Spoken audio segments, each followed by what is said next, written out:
Sergeant Corey Masterson gripped the steering wheel of his Crown Vic, the vehicle hurtling down the interstate with its sirens blaring. For nearly 15 intense minutes, he had been in hot pursuit of the criminals, their SUV weaving dangerously through town until they finally made a break onto the interstate. Now, with less risk to bystanders, the chase intensified. Corey glanced back at Reno, his faithful Belgian Malinois partner, sitting alertly in the back seat, ears perked, eyes keenly following the unfolding drama. Ahead, the criminals abruptly swerved left, surged forward, and screeched to a halt on the roadside. Doors flung open, and the perpetrators fled into the nearby woods like fugitives escaping a sinking ship. Corey met Reno's gaze with a stern command, "You stay here for now, boy." With that, he leaped out of the cruiser, weapon drawn, and sprinted toward where the criminals had disappeared into the dense forest. Entering cautiously, Corey moved methodically, senses heightened, scanning for any sign of movement or sound. Suddenly, a heavy blow struck the back of his head, sending him reeling. Everything slowed to a surreal crawl as he realized he was being ambushed, consciousness slipping away. In a desperate final act, Corey activated the car door release button, freeing Reno to spring into action. Reno burst forth like a bolt of lightning, his acute sense of smell guiding him unerringly. Among the trees, he spotted Corey lying prone, a burly figure looming over him with a menacing knife raised. Without hesitation, Reno launched himself, colliding with the assailant in a powerful tackle that sent them sprawling apart. The criminal recovered quickly, cursing and vowing to eliminate both Corey and Reno. Armed with a makeshift 2x4 and the gleaming knife, he charged at Reno. The dog met the onslaught head-on, dodging the swinging 2x4 and evading the slashing knife. With precision, Reno clamped down on the criminal's arm just below the elbow, a grip fueled by instinct and training. Roaring in pain, the criminal struggled to break free, but Reno held fast, muscles straining. Eventually, the man dropped to a knee, discarding the 2x4 to focus on stabbing Reno with the knife. The agile dog dodged the blade, maneuvering deftly to avoid harm. In a split second of distraction, the criminal wrenched his arm free, scrambled upright, and fled deeper into the woods. Reno pivoted instantly, racing back to Corey's side. He sensed his partner's critical condition, nudging and whimpering in urgent concern. In the distance, voices approached, another police vehicle responding to the unfolding chaos. Recognizing Reno from the precinct, the officers followed the dog's urgent lead, arriving to find Corey unconscious and in dire need of medical attention. The officers swiftly secured the scene, radioing for medical assistance as they assessed Corey's condition. Reno, exhausted but vigilant, remained by Corey's side, his loyalty and bravery in stark contrast to the chaotic events that had unfolded moments before. As sirens wailed in the background, Reno kept a steadfast watch, a silent sentinel guarding his fallen partner until help arrived. When they arrived at the hospital, the atmosphere was tense and fraught with worry. Doctors immediately whisked Sergeant Corey Masterson into intensive care, ordering a barrage of tests and treatments to stabilize his condition. Meanwhile, Reno, Corey's loyal Belgian Malinois, was taken home by another officer but remained restless throughout the night. He paced anxiously, occasionally letting out plaintive whines, his thoughts consumed with concern for his fallen partner. As dawn broke, Reno was already waiting eagerly by the patrol car, his intense gaze fixed on Corey's colleague emerging from the house.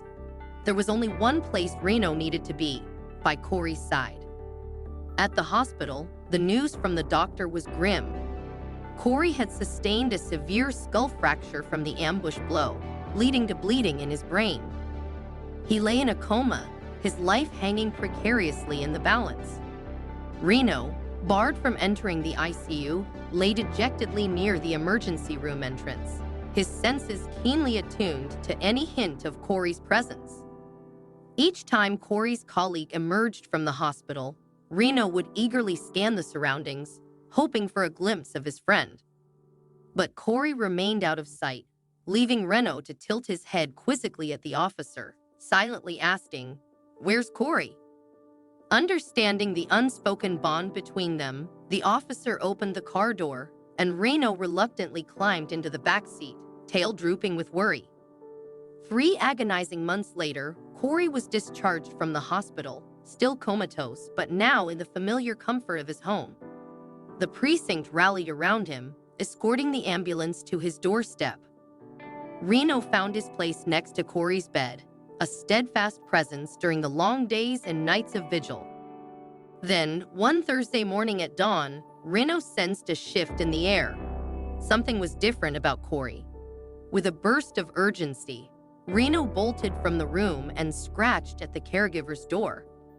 Startled awake, she followed Reno to Corey's bedside, tears welling in her eyes at the sight that greeted them. Corey's eyes were open, focused, and looking straight at Reno. "Hello, boy," Corey greeted weakly, his arm trembling as he reached out to stroke Reno's head. Over the following months, Corey's recovery was slow and arduous. Physiotherapy became a daily routine as Corey struggled to regain strength and mobility after months of immobility. Then, one fateful night, Corey attempted to get out of bed.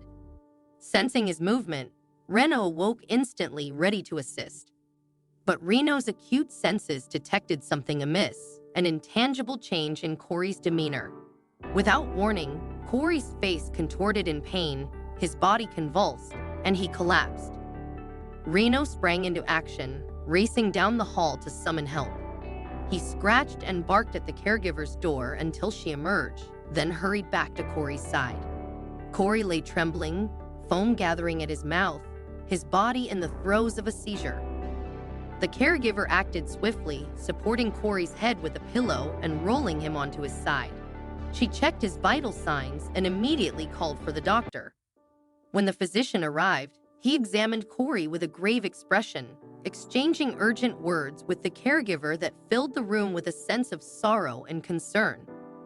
The journey of recovery that had seemed so promising was now fraught with uncertainty once more. Reno remained steadfast by Corey's side, his presence a source of comfort and strength in the face of unforeseen challenges, ready to face whatever lay ahead with his partner. In the tense moments after Corey collapsed, Reno found himself in a situation he had seen many times before, but this time it was different. The doctor and others around Corey were behaving as if he were already gone, preparing to remove his body on a stretcher. Reno couldn't comprehend this. Corey wasn't dead, he was certain of it. In a display of fierce loyalty and protective instinct, Reno positioned himself over Corey's inert form, standing guard with his legs straddling Corey's body. His lips curled back, revealing his teeth, and a low growl rumbled ominously in his throat whenever anyone approached. Minutes stretched into hours, and Reno remained steadfast, his growls morphing into warning snarls each time someone attempted to get closer to Corey. The tension was palpable, the standoff between Reno and the medical staff unyielding. Meanwhile, the doctor had called the police department, requesting assistance to manage Reno so they could proceed with removing Corey's presumed lifeless body. When Captain arrived, he understood immediately that this situation wasn't going to be resolved easily. He gazed down at Reno, standing guard over Corey, and listened as the doctor explained the gravity of the situation. Corey and Reno's bond, forged over 7 years of service together, was strong and unbreakable. Reno's vigilance and protectiveness over Corey were clear demonstrations of their deep connection. As the doctor asserted Corey's lack of heartbeat and breath, Reno watched intently. But then, in a miraculous turn of events, Corey suddenly began to cough. Reno stepped aside but remained watchful, his gaze unwavering on Corey, as if to confirm what he had known all along. Corey was alive. The following morning, news of Corey's astonishing recovery spread like wildfire. The doctor appeared on television, describing the phenomenon as the Lazarus Effect. Corey had appeared to be dead due to a severe epileptic seizure triggered by his head injury. The doctor acknowledged that it had taken time to realize what had truly happened, but Reno had been unwavering in his belief that Corey was alive. Corey's recovery was arduous, marked by days of rehabilitation and healing, but Reno never left his side. As Corey regained his strength, he knew without a doubt that Reno would always be there, a faithful companion who had shown unwavering loyalty and an instinctual understanding that transcended words. Together, they had weathered a storm that nearly tore them apart, emerging stronger and bound by a bond forged in loyalty, resilience, and unconditional love.